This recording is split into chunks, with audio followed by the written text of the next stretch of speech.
பிதாவாகிய தேவனாலும் கர்த்தராகிய இயேசு கிறிஸ்துவினாலும் உங்களுக்கு கிருபையும் சமாதானம் பெறுவதாக. நாளையும் கூட நமக்கு ஜீவனை தந்ததும் இல்லாமல் தயையும் பாராட்டினாரல்லோ, அவரை துதிக்கலாமா?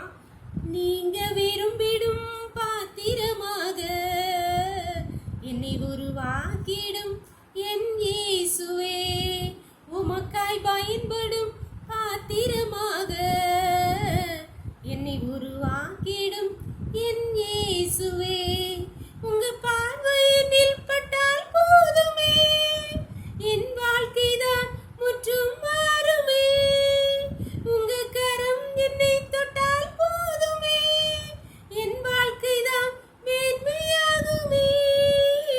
நீங்க விரும்பிடும் பாத்திரமாக என்னை உருவாக்கிடும் என் இயேசுவே, உமக்காய் பயன்படும் பாத்திரமாக என்னை உருவாக்கிடும் என் இயேசுவே.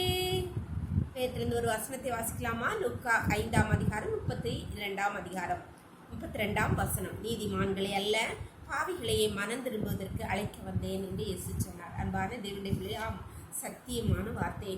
ஏசப்பா நீதிமான்களை அல்ல பாவிகளை தான் ரட்சிக்க வந்தார். இதற்கு வேதாகமத்திலே பல ஆதாரங்கள் காணப்படுகின்றன. மத்தேயு சுவிசேஷத்திலே ஏசப்பாவுடைய வம்ச வரலாறை வாசித்தால் அங்கே அநேக ஸ்திரீகளுடைய பெயர்கள் குறிப்பிடப்பட்டிருக்கு. அதிலே சில ஸ்திரீகள் தாமார், ராகாப், ரூத், பத்சேபாள் இவர்கள் எல்லாம் நல்லவர்கள் அல்ல.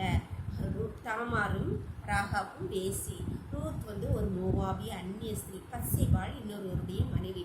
இவர்கள் எல்லாம் இயேசுவின் வம்ச வரலாறிலே அதிலும் அநேக ஸ்திரீகளுடைய பெயர் குறிப்பிடப்படாமல் வேதத்தில் இருந்தாலும் இவர்களுடைய பெயர் குறிப்பிடப்பட்டிருக்கிறதுக்கு காரணம் அவர்கள் ஜீவனுள்ள தேவனை நம்பினார்கள்.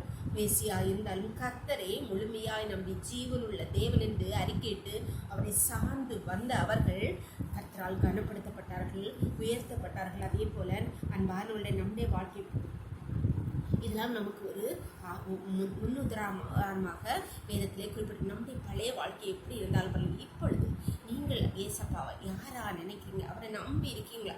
அதே போல இந்த மக்களை போல அவர் உங்களை எந்த இடத்துல எல்லாரும் கனப்படுத்தும் இடத்துல உங்கள் ஒவ்வொருவரையும் உயர்த்த வல்லவராக இருக்கிறார். அவருடைய கருத்திலே நம்மளை ஒப்பு கொடுக்கலாமா? நம்முடைய பழைய வாழ்க்கை எப்படி இருந்தாலும் அவர் நம்மளை தேடி நம்மளை ஆசீர்வதிக்க வல்லவராக இருக்கிறார்.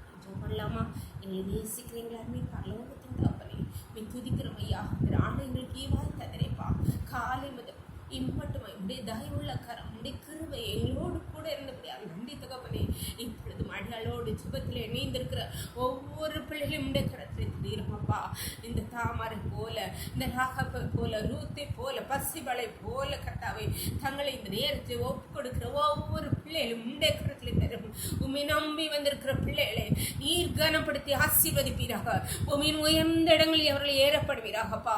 உம்முடைய கரத்திலே ஒவ்வொரு பிள்ளைகளையும் தாழ்த்தி தருகிறோம். இந்த இரவுகளை மூடி மறைத்துக்கொள்ளும். சகல துதியும் கனமும் பலமையும் பலனும் ஞானமும் எங்கள் தேவாதி தேவன் ஒருவருக்கே செலுத்தும். இயேசுவின் மூலம் எங்கள் ஜெபத்தை ஏற்றுக்கொள்ளும் பரலோகத்தின் தந்தையே.